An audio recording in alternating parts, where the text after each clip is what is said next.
नमस्कार।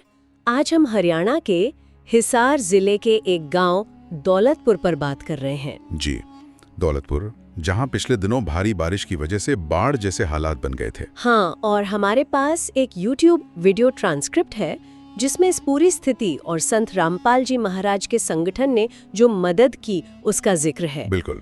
तो आज हम इसी स्रोत के आधार पर समझने की कोशिश करेंगे कि भाई गांव में हुआ क्या था, मदद कैसे मांगी गई, कैसे मिली और फिर गांव वालों पर इसका असर क्या रहा। हाँ, और ये देखना दिलचस्प है कि कैसे एक समुदाय ने, जब उन्हें कथित तौर पर प्रशासन से मदद नहीं मिली, तो उन्होंने बाहर से मदद ली। सही बात है, मतलब एक गैर सरकारी स्रोत से। जी, ये अपने आप में एक अहम पहलू है इस पूरे मामले का। तो ट्रांसक्रिप्ट के हिसाब से देखें तो दौलतपुर गांव में हालात काफी खराब थी। हाँ, बहुत ज्यादा।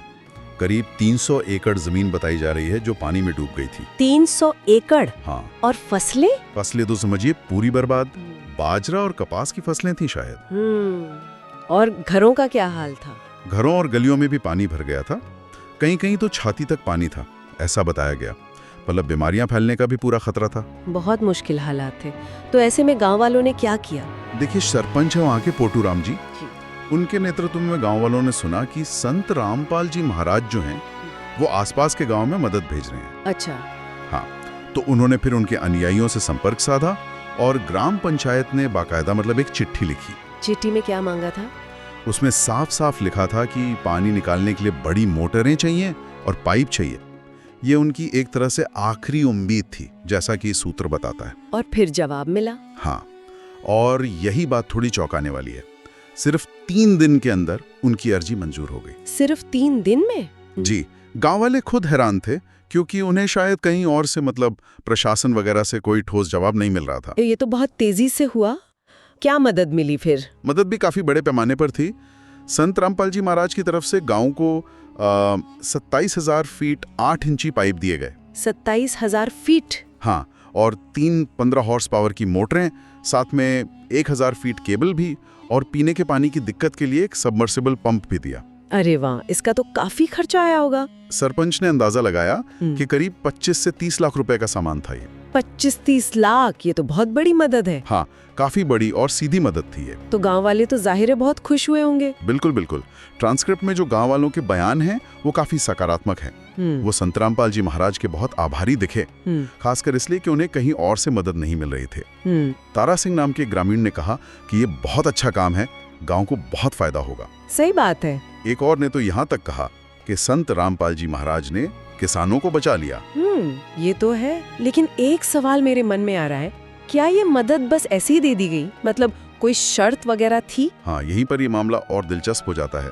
ये सिर्फ सामान देना नहीं था। अच्छा। संत रामपाल जी के अनुयायियों ने वहाँ एक पत्र पढ़कर सुनाया और उसमें साफ तौर पर शर्तें थी। शर्तें? कैसी शर्तें? शर्त ये थी कि ये सहायता इसलिए दी जा रही है ताकि गांव वाले मिलकर जल्दी से जल्दी ये पानी निकालें ताकि अगली फसल की तैयारी हो सके। अच्छा, मतलब काम पूरा करने की शर्त। बिल्कुल।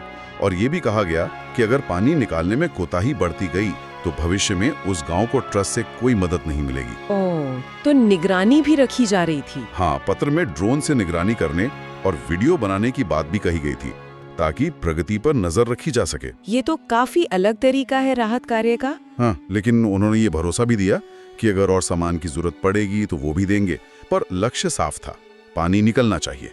तो इसमें जवाबदेही तय की गई एक तरह से। गांव वालों ने क्या कहा इस पर? गांव वालों ने पूरा भरोसा दिलाया कि वो मिलकर पानी जरूर निकालेंगे। उन्हें एक तरह से राहत के साथ साथ एक जिम्मेदारी भी मिली। ठीक है, समझ गए। और क्या ये मदद सिर्फ दौलतपुर गांव के लिए थी या और भी जगहें थीं? नहीं, ये एक बड़ा अभियान लग रहा था।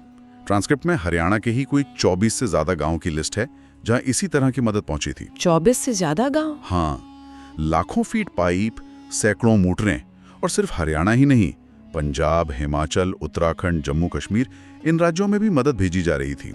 खाने पीने का सामान, दूसरी जरूरी चीजें। अच्छा, मतलब काफी बड़े स्केल पर काम चल रहा था। जी बिल्कुल, और शायद इसी शर्त आधारित मॉडल पर। तो अगर हम संक्षेप में देखें, दौलतपुर गांव में बाढ़ आई, प्रशासन से कथित तौर पर मदद नहीं मिली, फिर एक आध्यात्मिक संगठन ने बहुत तेजी से और बड़े पैमाने पर मदद दी। हाँ, लेकिन साथ में शर्तें भी रखी और निगरानी की बात भी कही। सही। तो ये हमें सोचने पर मजबूर करता है ना, कि आपदा राहत का ये जो मॉडल है जो तेज है, सीधा है, लेकिन प्रदर्शन और जवाबदेही से जुड़ा हुआ है। हाँ। ये पारंपरिक तरीकों की तुलना में कितना कारगर हो सकता है? क्या शर्तों के साथ दी गई मदद ज्यादा असरदार होती है? ये वाकई एक सोचने वाली बात है। क्या इस तरह की शर्त आधारित सीधी मदद भविष्य में आपदा राहत का एक मॉडल बन सकती है? बिल्कुल, ये एक ऐसा सवाल है जिस पर आगे और विचार किया जा सकता है।